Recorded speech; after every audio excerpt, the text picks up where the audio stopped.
এই রহস্যময় চিঠিটা কে লিখেছে? এই একটা সাধারণ প্রশ্ন, কিন্তু এটাই কিন্তু জন্ম দিয়েছে অসংখ্য তদন্ত আর ঐতিহাসিক অনুসন্ধানের। আচ্ছা, একটু ভাবুন তো, হঠাৎ করে একটা বেনামি চিঠি এসে হাজির, আর সেই চিঠিতে হয় কোনো গোপন কথা ফাঁস করা হয়েছে, না হলে দেওয়া হয়েছে সাংঘাতিক কোনো হুমকি। এখন প্রশ্ন হল, এই শব্দগুলোর পেছনে আসলে কে? এর উত্তরটা খুঁজে বের করতে হলে চিঠিতে যা লেখা আছে শুধু সেটুকুই যথেষ্ট নয়, আমাদের তাকাতে হবে আরও গভীরে। চলুন আজ সেই গভীরের রহস্যগুলোই একটু একটু করে উন্মোচন করা যাক। তো তদন্তের শুরুটা কোত্থেকে হবে? অবশ্যই সবচেয়ে সুস্পষ্ট জায়গাটা থেকে, মানে চিঠির শব্দগুলোর মধ্যেই লুকিয়ে থাকা সূত্রগুলো দিয়ে। ব্যাপারটা ঠিক আমাদের আঙুলের ছাপের মতো। যেমন দুজনের আঙুলের ছাপ কখনো এক হয় না, তেমনি প্রত্যেক লেখকেরও একটা নিজস্ব ভাষাগত ভয়েস প্রিন্ট বা বাচন ভঙ্গি থাকে। কেউই ঠিক আরেকজনের মতো করে লেখে না। আর জানেন তো, এই ভয়েস প্রিন্ট বিশ্লেষণ করার জন্য কিন্তু একটা দারুণ বৈজ্ঞানিক পদ্ধতিও আছে। নামটা হলো স্টাইলোমেট্রি। শুনতে বেশ কঠিন লাগলেও এটা আসলে গণিত ব্যবহার করে লেখকের স্টাইলটা বোঝার একটা চেষ্টা। মানে পরিসংখ্যান দিয়ে দেখা হয় লেখক কি লম্বা বাক্য লেখেন নাকি ছোট, কঠিন শব্দ ব্যবহার করেন নাকি খুব সাধারণ, কমা, দাড়ি এগুলো কিভাবে ব্যবহার করেন, এই সব কিছু। একটা উদাহরণ দিলে ব্যাপারটা আরও পরিষ্কার হবে। ধরুন একজন লেখক সবসময় ছোট, সরাসরি বাক্য লেখেন, খুব সাধারণ শব্দ ব্যবহার করেন, আর কমার ব্যবহার প্রায় করেনই না। আবার ঠিক তার উল্টো আরেকজন লেখক লম্বা, জটিল বাক্য আর অনেক বর্ণনামূলক শব্দ ব্যবহার করতে ভালোবাসেন। এই ছোট ছোট পার্থক্যগুলোই কিন্তু এক লেখককে আরেকজনের থেকে একেবারে আলাদা করে দেয়। শুধু বাক্য বা শব্দই নয়, আরও অনেক কিছু দেখা হয়। যেমন লেখকের কি কোনো বিশেষ বানান ভুলের অভ্যাস আছে, তার ব্যাকরণের ব্যবহার কেমন, তিনি কি কোনো নির্দিষ্ট প্রবাদ বা বাগধারা বারবার ব্যবহার করেন, এমনকি লেখার ধরনটা কি খুব ফর্মাল নাকি ইনফর্মাল, এই সব কিছুই লেখকের একটা প্রোফাইল তৈরিতে কাজে লাগে। কিন্তু রহস্যের সমাধান তো শুধু শব্দে আটকে থাকে না।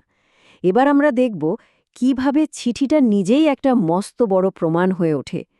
মানে বস্তুটারও কিন্তু নিজস্ব একটা গল্প থাকে।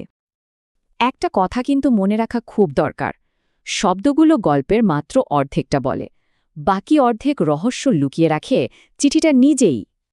ফরেনসিক বিশেষজ্ঞরা যখন একটা নথি পরীক্ষা করেন, তারা কিন্তু খুব গোছানো একটা পদ্ধতি মেনে চলেন। প্রথমে কাগজটা বিশ্লেষণ করা হয়, তারপর কালি, এরপর হাতের লেখা, আর সব শেষে খোঁজা হয় এমন সব সূত্র যা খালি চোখে দেখাই যায় না। একটা সাধারণ কাগজ, তাই না? কিন্তু না, এই কাগজ থেকেই এর বয়স, এটা কোথা থেকে এসেছে, এমনকি এর অর্থনৈতিক মূল্যও বের করা সম্ভব। কাগজের জলছাপ, এর ভেতরের আঁশ, এই সব কিছুই যেন এক একটা সূত্র যা এর জন্ম পরিচয় বলে দেয়। ঠিক একইভাবে কালির রাসায়নিক বিশ্লেষণ করে এটাও বলে দেওয়া যায় যে সেটা ঠিক কখন এবং কোথায় তৈরি হয়েছিল। ক্রোমাটোগ্রাফির মতো দারুণ সব কৌশল ব্যবহার করে কালির উপাদানগুলো আলাদা করা হয় এবং নির্দিষ্ট ব্র্যান্ড বা ব্যাচের সাথে মেলানো হয়। আর সব শেষে আসে হাতের লেখা আর ট্রেস এভিডেন্স। হাতের লেখার চাপ, অক্ষরের ঢাল আর লেখার বিশেষ ধরন থেকে লেখকের পরিচয় পাওয়া যেতে পারে। এর পাশাপাশি চিঠিতে লেগে থাকা আঙুলের ছাপ, ডিএনএ, চুল, এমনকি পরাগরেণু বা মাটির কণা, এগুলো চিঠিটাকে একটা নির্দিষ্ট ভৌগোলিক অঞ্চলের সাথেও যুক্ত করতে পারে।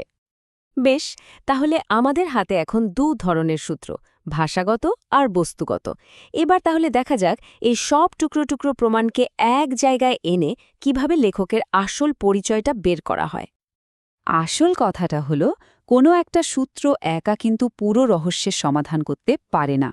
তদন্তকারীরা এই ভাষাগত আর বস্তুগত প্রমাণগুলোকে এক সুতোয় গেঁথে লেখকের একটা বিস্তারিত প্রোফাইল তৈরি করেন। দেখুন, আসল মজাটা হলো যখন এই সব সূত্র একসাথে জুড়ে দেওয়া হয়। ভাবা যায়? যেমন ধরুন, লেখার ভাষাটা বেশ ফর্মাল, একটু পুরনো ধাঁচের। এটা দেখে কি মনে হচ্ছে? লেখক সম্ভবত বেশ শিক্ষিত আর হয়তো বয়সও একটু বেশি। আবার দেখা গেল চিঠিটা লেখা হয়েছে খুব দামি একটা কাগজে। ব্যাস, এখান থেকে লেখকের আর্থিক অবস্থা সম্পর্কেও একটা ধারণা পাওয়া গেল। আর তার উপর যদি চিঠিতে পাওয়া যায় কোনো বিশেষ জায়গার ফুলের রেণু, তাহলে তো লেখকের সম্ভাব্য ঠিকানাও অনেকটা হাতের মুঠোয় চলে এলো। আর এই প্রোফাইলের চূড়ান্ত লক্ষ্যটা কি? লক্ষ লক্ষ সম্ভাব্য সন্দেহভাজনের তালিকাটাকে ছোট করে এনে হাতে গোনা কয়েকজনের মধ্যে সীমাবদ্ধ করা। প্রোফাইলটা যত নির্দিষ্ট হবে, আসল লেখককে খুঁজে বের করাটাও ঠিক ততটাই সহজ হয়ে যাবে। তাহলে সবশেষে একটা প্রশ্ন থেকেই যায়, এত সব আধুনিক প্রযুক্তি আর বিশ্লেষণের পদ্ধতির সামনে দাঁড়িয়ে কোনো লেখক কি সত্যিই কখনো পুরোপুরি বেনামি থাকতে পারেন? এটা কিন্তু ভাবনার বিষয়, তাই না?